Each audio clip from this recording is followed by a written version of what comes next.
Olá, tudo bem?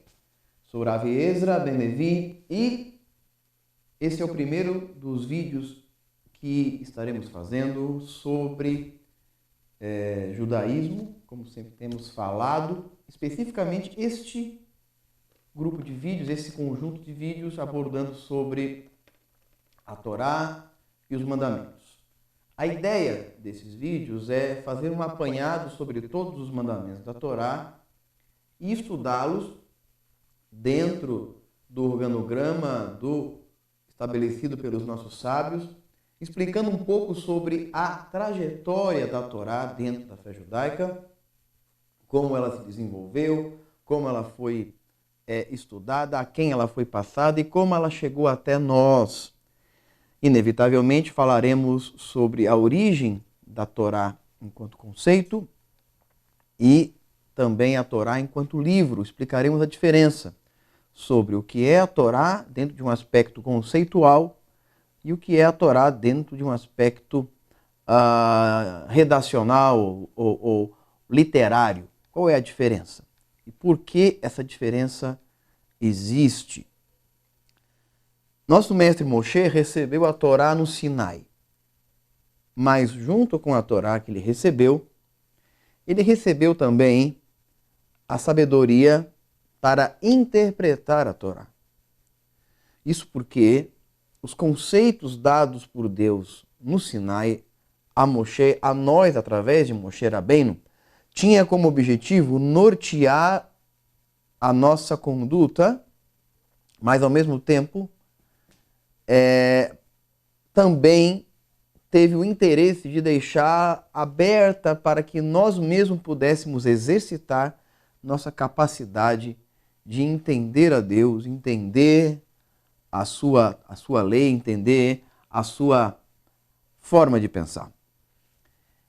Quando a gente lê a Torá de uma forma distraída, e todo mundo já deve ter lido a Torá alguma vez na vida, porque a Torá, aquilo que chamamos de Torá, na verdade é o Pentateuco, os 5 livros de Moshe, os 5 livros de Moisés, Gênesis, Levítico, Êxodo, Levítico, Números e Deuteronômio. Em hebraico nós falamos Bereshit, Shemot, Vaikra, Bamid e Baredevarim. Se você ler esses livros, você terá lá uma série de coisas. Histórias, legislações, enumerações, detalhamentos sobre os sacrifícios, como eram feitos os sacrifícios, sobre as roupas dos sacerdotes, sobre as leis alimentares, leis das mais diversas ordens.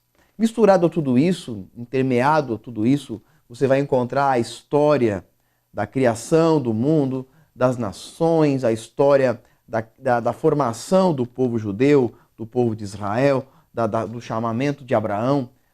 E finalmente você vai se perguntar, bom, então tudo isso foi realmente revelado a Moshe no Sinai? Foi isso que Moshe recebeu no Sinai, a revelação de como o mundo foi criado? Quanto tempo ele teve que passar lá para receber tudo isso? Na verdade, o que Moshe Rabbeinu recebeu no Sinai foi o que a Torá chama de Sefer Torah, o livro da lei. Esse livro não era exatamente o livro que temos hoje. Esse livro era um livro contendo os mandamentos. Não apenas os 10 mandamentos, como muita gente pensa.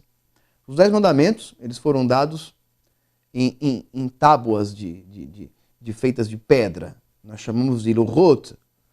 As luchot, plural de luar, foram dadas a Moshe e nessas tábuas, escritas segundo nos relata a Torá, com o dedo de Hashem, o dedo de Deus, estavam ali 10 palavras, 10 princípios que devíamos observar. Mas quando Moshe volta ao Sinai, ele recebe um livro, e nesse livro, então, essas leis são detalhadas, são acrescentadas, são minuciadas. E aí, nós chamamos de livro da lei. Quando Moshe recebeu isso, está descrito no capítulo 23 de Shemot, de Êxodo, ele lê o livro durante toda uma noite, e após a leitura do livro, ele faz um sacrifício com 12 novilhos, metade do sangue desse novilho ele joga sobre o altar e a outra metade ele asperge sobre o povo num ato simbólico de aliança entre o povo e Deus. E ele diz, esse é o sangue da aliança. E essa aliança era a aliança de que a partir daquele momento Israel seria considerado o povo de Deus em caráter definitivo. Essa era a aliança. A aliança de que daquele momento em diante eles tornar-se-iam propriedade. Nós nos tornamos propriedade de Deus ali, às margens do Sinai. Ao redor do Sinai, quando se leu aquela Torá, leu-se o livro da lei, aquele ato simbolizaria posteriormente o ato do casamento, e aquela atitude de Moshe Rabbeinu em ler aquele documento assemelha-se ao oficiante de um casamento que lê a Ketubá que o noivo escreveu diante da noiva para então tomá-la para si. Foi isso o que aconteceu ali. Contudo, eu estou fazendo um resumo, um breve relato. Se nós lermos os demais livros do Tanar, nós vamos nos deparar lá no livro de Esdras, que após nosso povo de Israel ter voltado da Babilônia para reconstruir o templo em Jerusalém, no capítulo 9 de Neemias, que é uma continuidade do livro de Esdras, Esdras toma o livro da lei e começa a fazer uma leitura explicativa. E isso ocorreria todos os dias, desde o amanhecer até o meio-dia. Está lá no capítulo 8 de Neemias, ou Nehemia. Essa leitura feita diariamente perdurou do primeiro dia do 7º mês, ou seja, do mês de Tishrei, desde o dia do Rosh Hashanah, como nós chamamos hoje, naquela época chamado o Yom HaTeruah, o dia do toque do shofar, até o dia 22 desse mesmo mês, ou seja, foram 22 dias de leitura ininterrupta, desde o amanhecer até o meio-dia. Tudo bem, foi uma leitura explicada, era lido um pedaço, depois Ezra e os que estavam com ele explicavam para o povo as palavras, como essas palavras deveriam ser entendidas.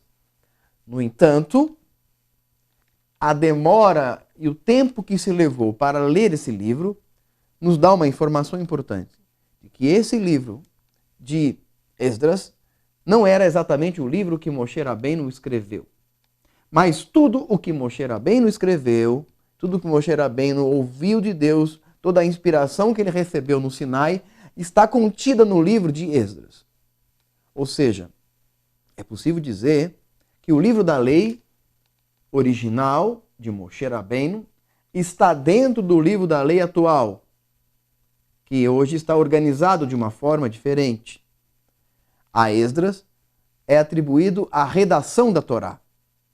Ou seja, Esdras tomou tudo aquilo que Moshe escreveu. Depois tomou dos documentos de Deuteronômio, de Devarim, que registram as últimas palavras de Moshe, os últimos 30 dias de sua vida. E adiciona a tudo isso. Depois ele ouve as histórias que haviam sido transmitidas pela tradição oral e escreve o livro de Gênesis. Também parte do livro de Êxodo até o capítulo 20 estava dentro da tradição oral de como o povo chegou no Egito, como o povo saiu do Egito, como ele chegou até o Sinai. Bom, Esdras fez todo esse trabalho. Organizou aquilo que estava escrito, adicionou aquilo que estava na tradição oral, finalmente formou um arcabouço literário gigantesco. E então organizou isso em 5 livros.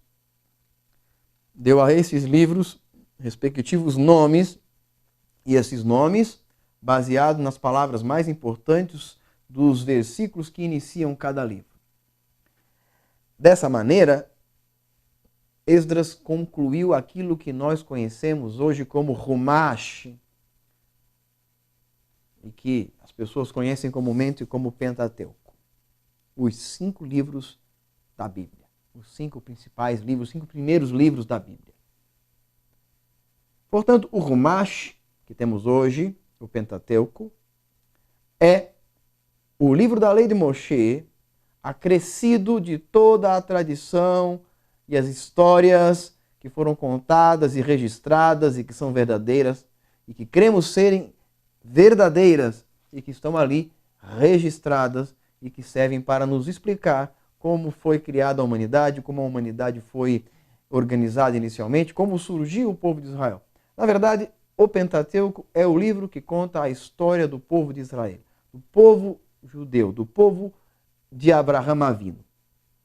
Mas, para contar a história de Israel, era necessário também contar a história das demais nações. Então, o pano de fundo de Gênesis, o pano de fundo de Bereshit, é, na verdade, tão somente um cenário onde o protagonista principal não é Adão e Rava, porque quando fala-se de Gênesis, todo mundo pensa Adão e Eva, Jardim do Éden.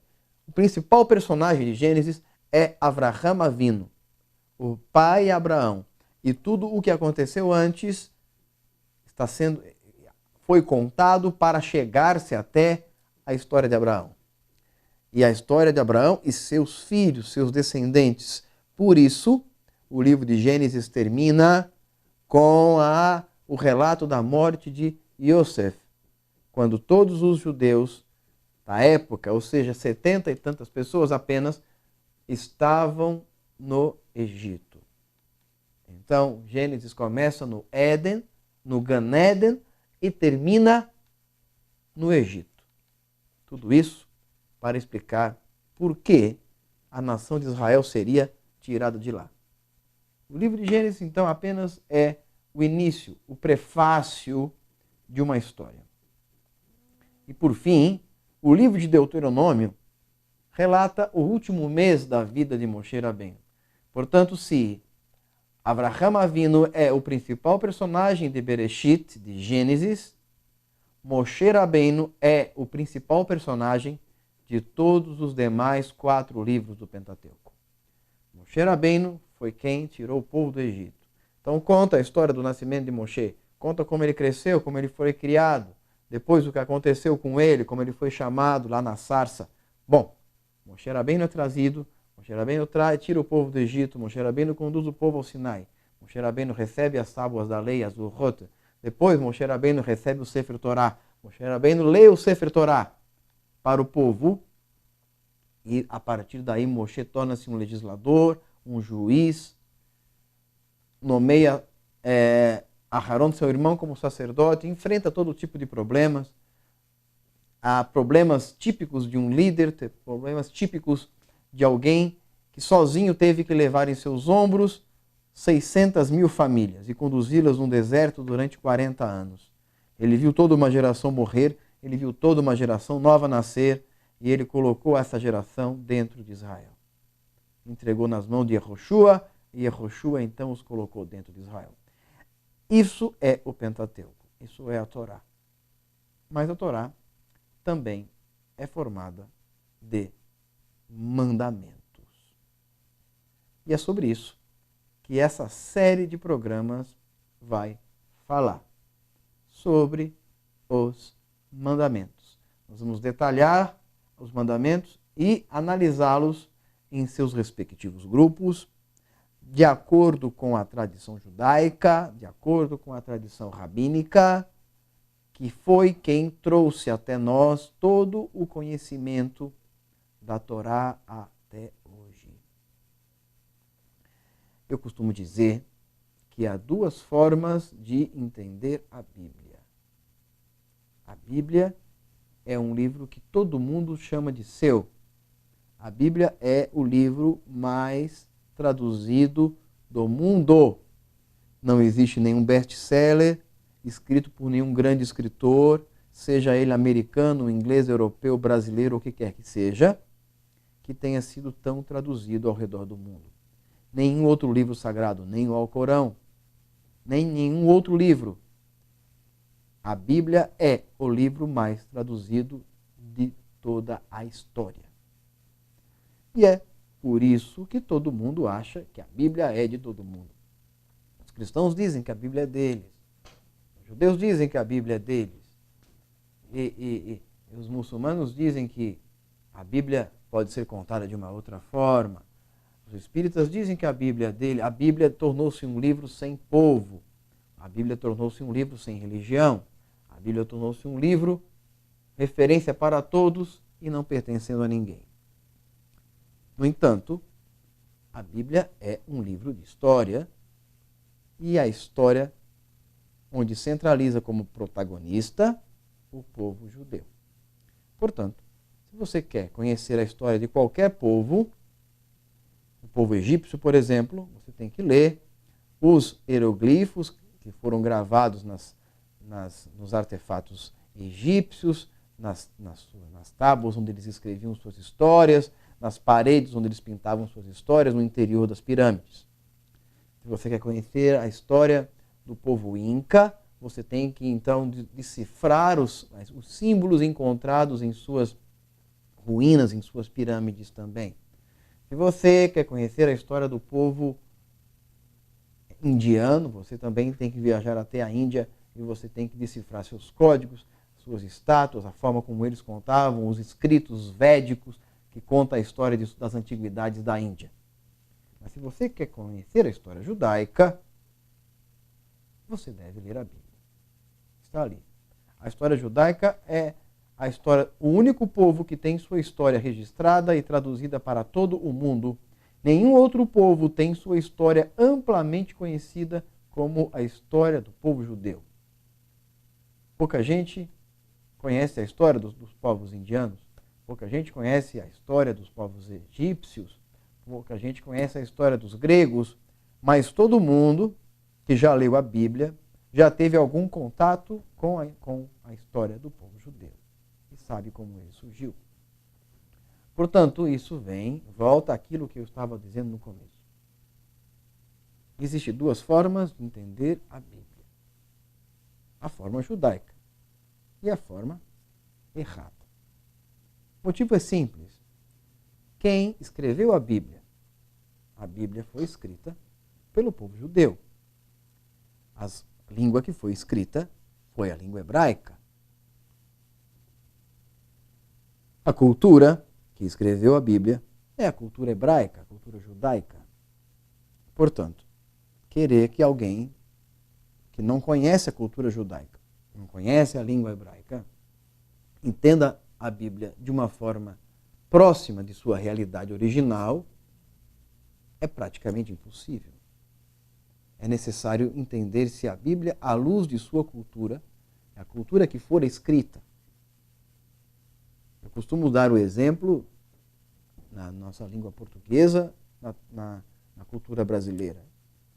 Querer que alguém que não tem nenhum contato com a cultura judaica compreenda a Bíblia é como querer que um europeu, um americano, ou quem quer que seja, compreenda uma música brasileira sertaneja de raiz, como, por exemplo, a canção Asa Branca, de Luiz Gonzaga, que usa símbolos, metáforas que só são compreensíveis para quem conhece não apenas a tradição brasileira, a cultura brasileira, mas a cultura do Nordeste brasileiro.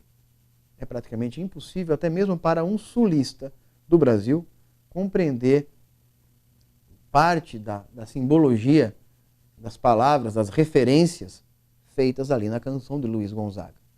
Da mesma forma, compreender a Bíblia sem compreender a cultura judaica é algo praticamente impossível. Então, o nosso papel também dentro desse curso será ajudar você a entender a Bíblia dentro de seu contexto judaico. Ou seja, dando a você ferramentas e uma oportunidade de, através da cultura judaica, compreender melhor o que as palavras da Bíblia que você acha que conhece quer realmente dizer. Esperamos que com o tempo você possa entender isso e chegar à conclusão de que agora sim você compreende um pouco mais. Não existe limites para compreendermos a Bíblia dentro daquilo que ela realmente é. Não importa o quanto mais profundo nós consigamos chegar, sempre estaremos chegando um pouco mais fundo na mera superfície do que ela realmente significa. Toda a profundidade é uma profundidade superficial. Porque a Bíblia é a manifestação escrita da alma divina. E a alma divina é algo que só pode ser compreensível num plano que transcende esse plano material onde nós estamos e nos mexemos, nos movemos e habitamos, e estamos aqui aprisionados nele. Mas, à medida em que conhecemos, nos aprofundamos, vamos tomando gosto e vamos nos habituando a viver o ambiente das palavras sagradas. E ela torna-se o nosso mundo, torna-se o nosso santuário. E esse santuário começa a tornar a nossa morada. Então, nesse curso que nós estaremos conversando, você poderá ter uma visão panorâmica do que pode representar a Torá. E eu espero que os nossos programas seguintes possam ajudar você a tomar gosto pela literatura judaica, pela Bíblia, e possa ter uma experiência um pouco mais próxima do Criador. Porque este é o propósito principal da concessão da Torá à humanidade. Deus concedeu a Torá ao povo de Israel, mas não para que o povo de Israel guardasse a Torá para si e fosse um povo especial apenas. Israel foi escolhido como guardião da Torá. Alguém que deveria guardar consigo a Torá. A Torá que existia num plano divino, dentro da essência divina, dentro da essência do Criador, foi dada a este mundo através do povo de Israel. Isso não é não é algo que eu esteja tentando convencer você de que as coisas são assim. Isso, historicamente, é assim. A Torá está escrita em hebraico. A Torá está escrita pelo povo de Israel. É o povo de Israel quem detém a Torá até os dias de hoje. Logo, a Torá é, sim, um documento judaico. Para aqueles que acreditam que a Torá foi dada a nós por Deus, precisam admitir e admitirão inevitavelmente que foi Israel o povo escolhido para trazer a Torá ao mundo. E por isso ela está escrita em hebraico, e por isso ela está sendo guardada pelo povo judeu. Dessa forma, quando você se aproxima da Torá, inevitavelmente você se aproxima do povo de Israel. E quanto mais você se aproxima da cultura do povo de Israel, mais você se aproxima da Torá. Porque a cultura judaica é a cultura da Torá. E a Torá é a cultura judaica. Não há como separar as duas coisas. Mas, quando o povo de Israel recebeu a Torá, concluindo nossa conversa de hoje, ela recebeu para então dar às nações. Ela recebeu para ser um testemunho das nações. Logo, o propósito é que a luz da Torá pudesse ser a luz para o mundo. Portanto, quando nós tomamos a iniciativa de ensinar a Torá ao mundo, ensinar a Torá aos povos, ensinar a Torá às pessoas, é como se acendêssemos uma luz nesse mundo. Imagine você num quarto escuro. Você abre a porta do quarto você começa a andar dentro de um quarto totalmente escuro e você dá um passo, esbarra em algo, você chuta algo com o seu pé, você tropeça, você derruba algo com o seu cotovelo, você bate sua cabeça. Você está perdido, você está na escuridão. Mas quando você acende a luz, você não esbarra mais. Seu pé não resvala, seu cotovelo não derruba, você simplesmente anda sem esbarrar. Qual é o segredo? As coisas continuam ali. Os móveis continuam ali. As obstruções e os obstáculos continuam no mesmo lugar. Eles não foram tirados dali. A diferença é que agora você os consegue ver. Assim, da mesma forma, os problemas da vida são reais. As obstruções com os quais temos que lidar, os obstáculos com os quais temos que conviver, estão ali diante de nós o tempo todo, inevitavelmente. A diferença está em vê-los ou não. O que a Torá faz é trazer luz para nós de forma que os problemas se tornem visíveis, compreensíveis e que possamos lidar com eles, desviando do mal que eles possam nos trazer. Quando entendemos a Torá, quando lemos a Torá, quando estudamos o texto da Torá, acendemos uma luz na nossa vida. Acendemos uma luz na escuridão. Não precisamos lutar contra a escuridão. A escuridão não existe. O que existe é a luz. Quando acendemos a luz, a escuridão desaparece. E o que vem à tona é o conhecimento. E esse conhecimento que a Torá nos trará será uma luz no nosso caminho. Shalom Aleichem. Paz seja com você, paz seja convosco. E nos vemos no nosso próximo encontro. É isso aí. Shalom.